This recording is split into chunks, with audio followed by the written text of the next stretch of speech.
So we've got a new event that came through at Reset, at least a new event from my perspective. So it's called Forsaken Temple. As you can see, I've had a little bit of play already, but the aim of the game is to get yourself around these squares on different spots. You'll kind of earn different rewards, not hugely dissimilar to some of the other events we've seen as far as like Christmas events and Thanksgiving, etc. But this is a different format rather than hitting things like Halloween, for example. This is moving around the square. The big win, so to speak, on this are obviously the chests, which will give you different rewards within them, and then obviously the coins themselves, which are the currency, which you're going to be able to utilise in the adventure shop. So we'll go through this quickly here. So obviously you've got the town centres, which are very expensive. I think this one, the Lost Temple, is available at different points. The Dragon's Roar, I'm not sure if that's going to be just this event or once a year, Chinese New Year, whatever it may be. You've got a couple of March skins as well. You're good. I mean, the visuals, that's a kind of personal decision. The kind of increase in speed, kind of beneficial. Sort of put a value on it. I preferred, getting March skins with a certain number of points earned from packs or whatever, rather than having to utilise these specific coins. One I probably would recommend getting, which I usually do, is the frame. Not too expensive. You get a kind of 1.5% D squad bonus. Realistically, it's kind of down to kind of your preferences are. You see kind of the kind of daily deals. If it's just going to be the general mythic shards, or if we're going to have options, because in previous events those have been kind of best value. No need for the general mythic shards at the moment, so I won't be spending on that. But I'll probably, however things look, bit of a shame there's no mithril as an option. For me, it'd probably be the frame, one of the March skins, then these kind of here, Forge Hammer, Vision, Governing Gear Materials chest, designs, True Gold, really depending on what you specifically need. I'd probably recommend this kind of until kind of the back end of this event to see how much you've got, and then purchasing the items that you kind of then. In the town centres, I'm going to have to spend a lot of money or get very lucky. Obviously, this dragon one's really, really cool. Those kind of stuff that if you're a whale, you're going to get, and you'll be happy to spend to do so. Equally, if you're medium spender or free to play, you're going to get very lucky in these events to be able to afford one of these skins. Particularly, it's not like some of the other events, which kind of you can store up. These tokens need to be spent. Have a look. So obviously you can see a number of the kind of tiles I've already completed, so the waited on that to show everyone, but you'll be able to see them. But it's kind of the rewards that you're getting.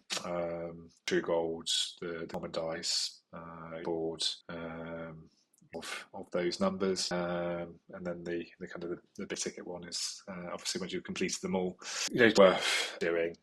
The realities are going to get you, because bottom right is, I think it was the bottom right, you've got a purchase pack, at least one pack. So I'd probably buy the 99p adventure resource pack, even if you're in air quotes a free to play player. Probably worth doing that, unless it's much clearly you've made that commitment to never spend money on the event, then or game rather, then that's absolutely fine.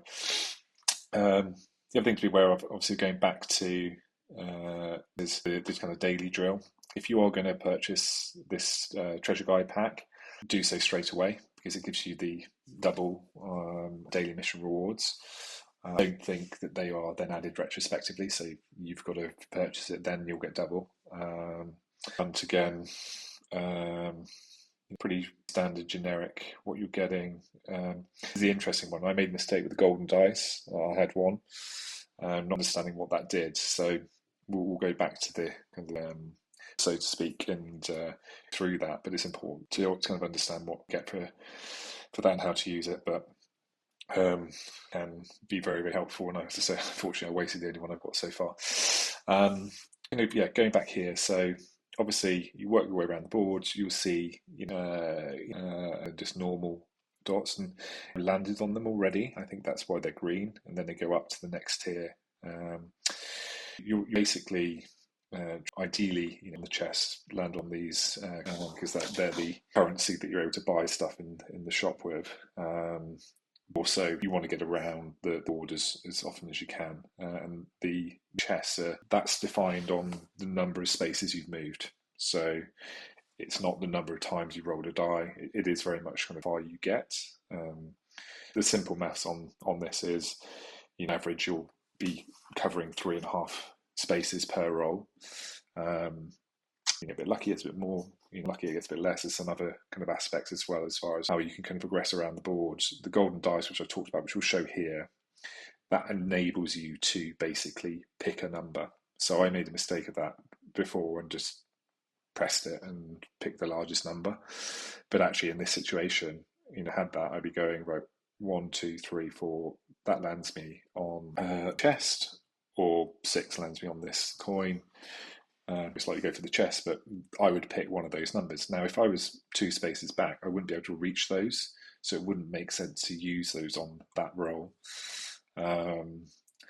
If we go back, I'll just do kind of my available rolls here, so you can kind of the quintuple roll. I maybe have 5 die and you can roll them together. I don't think it makes a difference. We're not getting a better result because of roll the 5 all one at a time.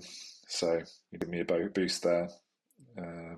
1, 6. So yeah, best rise, but I think decent rewards and decent value. Completing this Odyssey of Adventure thing, that's definitely worthwhile.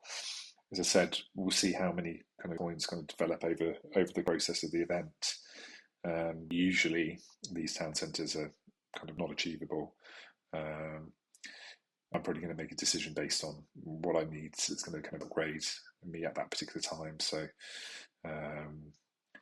looking at it, it's probably going to be, I will get this brain. Probably be a mixture of kind of Forge Hammers, Artisans, Charm Designs, maybe some True Gold. But again, a big thing depends on what do we get from a daily perspective. I hope that's been kind of any questions. Let me know, thoughts, learnings, etc. But with kind of events in this game, that if you're going to spend some money, you're going to get more. I still think there is an opportunity here for kind of free to play or low spenders. Get some good value from the event, and as I said, if you get a bit lucky, maybe that means you can get some of the kind of tier rewards. Again, I would always focus on what is going to add most value for you, rather than contrasting with a whale who that extra 2% is maybe the difference between them kicking another whale. The reality is that kind of center is going to be kind of changing what you do in this event. Being said, if I had the coins, I definitely would go and get that dragon center. It's really, really cool. All right, cheers, guys. Any questions? Speak soon. Bye.